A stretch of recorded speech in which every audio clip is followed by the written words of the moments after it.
Hi, I'm Susan Berkley for Inside Voiceover, my weekly video e-newsletter. So glad you're here, and we get to wrap up the year together. And I have got a really exciting topic for you as we do our last e-zine of the year, because it's about your first in-studio voiceover job.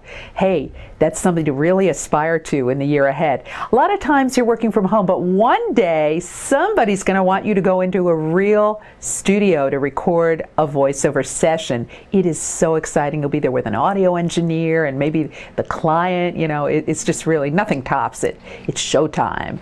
So you might be wondering, what do you do when you're in a professional recording studio? What's the etiquette? Because there really is. So I want to give you some highlights so that you are prepared and you don't look like a newbie, okay? So the first thing you need to realize is don't touch the microphone. When you're at home in your studio, go for it, have fun. But when you're in somebody else's professional studio, you're most likely working on a very, very expensive mic. Don't touch it. Let the audio engineer come in and adjust the mic for you.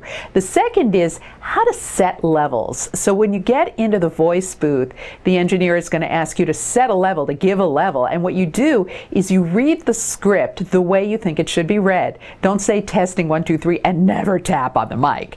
And they will then be able to get a good level from you, and they'll tell you when they're ready, and they're ready for you to record. Next, you got headphones. So you're probably going to be working with headphones because you'll be listening to a producer, maybe a client over the phone.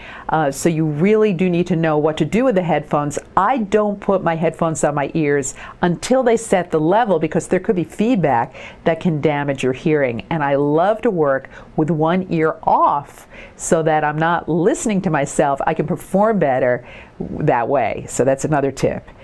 Avoid talk-back paranoia. What does that mean? Sometimes you'll be alone in that soundproof voice booth, and they'll say, that was great, hold on a minute, and you'll see their mouths moving, they're talking among themselves, and your mind starts thinking, I suck, they hate what I'm doing, they're talking about me.